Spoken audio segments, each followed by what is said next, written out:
കൂട്ടുകാരെ, കടലിനെക്കുറിച്ചു പറയുമ്പോൾ കാൽപ്പാദം നനയുന്ന തീരം തൊട്ടു പറയണ്ടേ. കടൽ എല്ലാ മനുഷ്യർക്കും നയനമനോഹരവും മനോജ്ഞവുമായ പുത്തൻ അനുഭൂതികൾ സമ്മാനിക്കുന്ന ഒരു സുന്ദര ഇടമാണ്.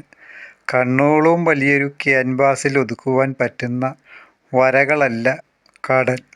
ഉൾക്കടലിലേക്ക് നമ്മൾ ചെല്ലുന്തോറും കാഴ്ചകൾ വർണ്ണപ്പൊലിമ കൂടിക്കൂടി വരും. അതിന് കാരണം വരകാരൻ നമ്മുടെ ആദിത്യ ഭഗവാൻ ആണ്. എങ്കിലും ക്യാൻവാസിനെ ചുമക്കുന്ന നമ്മുടെ മാതൃഭൂമിയുടെ ചലനാത്മകമായ സഞ്ചാരപഥമാണ് എന്ന പരമസത്യം പരമരഹസ്യമാണ് എന്നിരിക്കെ നമുക്ക് കടൽ തീരങ്ങളിലേക്ക് മടങ്ങി വരാം. കടൽ തീരം ചില നേരങ്ങളിൽ ശാന്തശീലനും സൗമ്യാനുഭാവിയുമായിരിക്കും. ചില നേരങ്ങളിൽ രൗദ്രഭാവങ്ങളുടെ രൂക്ഷത പേറുന്ന വേളിമുഖമായിരിക്കും. ഈ മാറ്റങ്ങളെ തിരിച്ചറിയുവാനുള്ള നേർക്കാഴ്ച ഇല്ലാതെ കടൽ കാണാൻ വരുന്നവർ കണ്ണും മനസ്സും നിറഞ്ഞ് സന്തോഷത്തോടെ കടൽ കാഴ്ചകൾ കണ്ട് മടങ്ങണേ എന്നാണ് ഞങ്ങൾ ഓരോരുത്തരുടെയും പ്രാർത്ഥന. കടൽ എല്ലാവരും കണ്ട് ആസ്വദിക്കണം. നിറകണ്ണുകളോടെ കണ്ടിട്ട് പോകരുത്. കടലിലെ ഏറ്റവും അപകടം പിടിച്ച സ്ഥലം തീരക്കടലാണ്.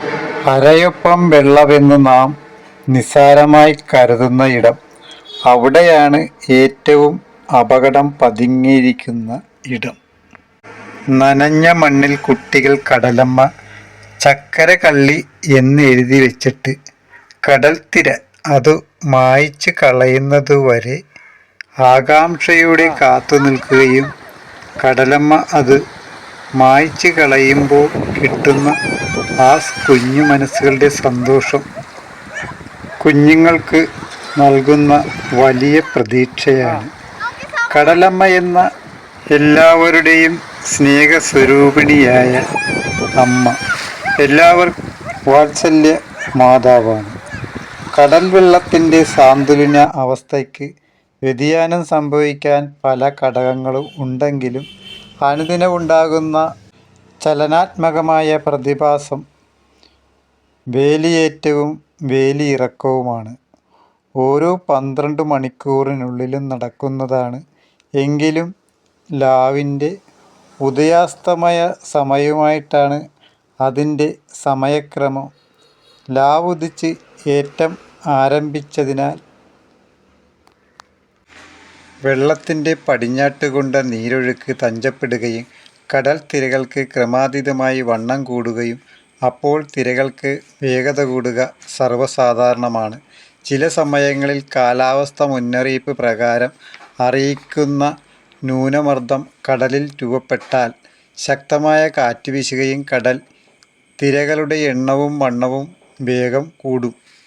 ചാകരയില്ലാത്ത പ്രദേശത്ത് കടൽ കരയിലേക്ക് ശക്തമായി അടിച്ചു കയറി നാശനഷ്ടങ്ങൾ ഉണ്ടാക്കും. ഈ സമയങ്ങളിൽ കടൽ തീരത്ത് ചെറുതും വലുതുമായ ധാരാളം കുഴികൾ രൂപപ്പെടും. ശക്തമായ കടൽ തിരകൾ അടിച്ചു കയറുമ്പോൾ എത്ര പരിചയമുള്ളവരാണേലും ഉരുണ്ടു വീഴും. അപകടം പിടിച്ച കുഴികൾ കടലിൻ്റെ ഗതിക്കനുസരിച്ച് ചാകര ഇല്ലാത്തിടത്ത് ഒഴുക്കിനനുസരിച്ച് തെക്ക് വടക്ക് സഞ്ചരിച്ചു കൊണ്ടിരിക്കും. ആ കുഴികൾക്ക് താരവലിവെന്നാണ് പറയാറ്. അബദ്ധവശത്താൽ അതിൽ പെട്ടാൽ എത്ര നീന്താനറിയുന്നവനും തിരിച്ചു നീന്തുക എന്നാൽ രക്ഷപ്പെടാൻ പ്രയാസമാണ്. അതിൻ്റെ നീരൊഴുക്ക് 3/4 ഭാഗം പടിഞ്ഞാറ് വരെ കാണും. അതുകൊണ്ടാണ് തീരക്കടലിലാണ് അപകടം പതിയിരിക്കുന്നത് എന്ന് പറഞ്ഞത് എന്ന് കരുതി കടലിനെ ഭയപ്പെടേണ്ട. ജാഗ്രത മതി. കടലിനെക്കുറിച്ച് കടലോളം പറയണമെന്നുണ്ട്. പക്ഷേ കടുകോളം പോലും എനിക്ക് പറയാൻ അറിയില്ല. എന്നിരുന്നാലും വളരെ പ്രതീക്ഷയോടെ കടൽ കാണാൻ വന്നു കടലിൽ കുളിച്ചു വലിയ സന്തോഷത്തോടെ പോകേണ്ടവർ ചില പ്രതീക്ഷിക്കാത്ത നേരത്ത് അപകടത്തിൽപ്പെടുമ്പോൾ അതിനെക്കുറിച്ച് ചില വിലാപങ്ങൾ പൊഴിച്ചാൽ വാർത്താമാധ്യമങ്ങളുടെ രോദനം കെട്ടടങ്ങും.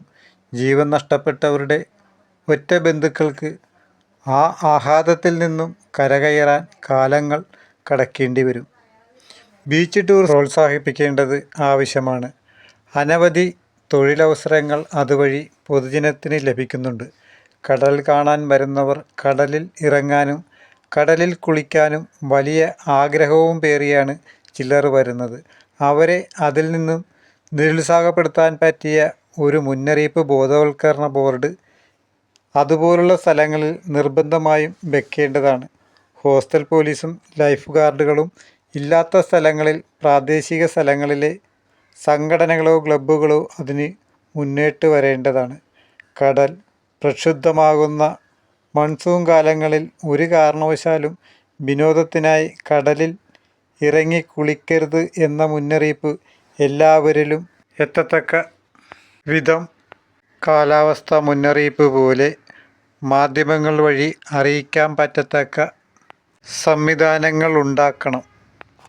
ലൈഫ് ഗാർഡുകളുടെ അനുമതിയില്ലാതെ വിനോദത്തിനായി കടലിൽ ഇറങ്ങി കുളിക്കരുത് എന്ന നിയമവും ബോധവൽക്കരണവും നൽകാൻ ബന്ധപ്പെട്ടവർ കണക്കിലെടുക്കണം.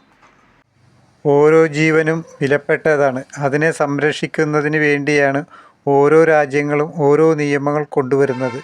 അത് ജനത്തെ ദ്രോഹിക്കാൻ വേണ്ടിയിട്ടല്ല. ഹെൽമറ്റ് ഇല്ലാതെ ടൂ വീലർ ഓടിക്കുവാൻ പാടില്ല, മദ്യപിച്ച് വാഹനങ്ങൾ ഓടിക്കാൻ പാടില്ല. ഇതൊക്കെ പലരുടെയും ജീവൻ രക്ഷിക്കാൻ വേണ്ടി ഗവൺമെൻറ്റുകളുടെ ജീവൻ രക്ഷാ മുൻകരുതലുകളാണ്.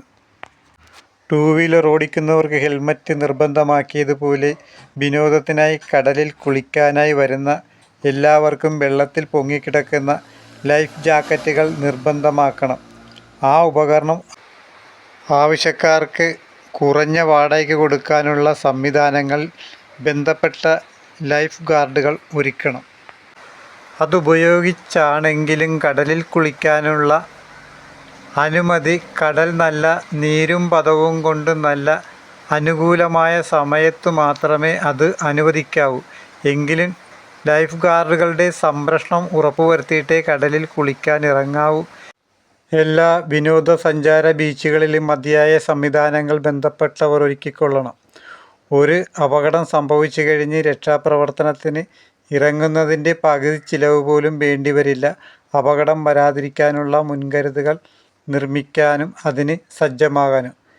അപ്പോൾ ശരി കൂട്ടുകാരെ, നിങ്ങളുടെ വിലപ്പെട്ട അഭിപ്രായങ്ങൾ കമൻറ്റ് ചെയ്യുക.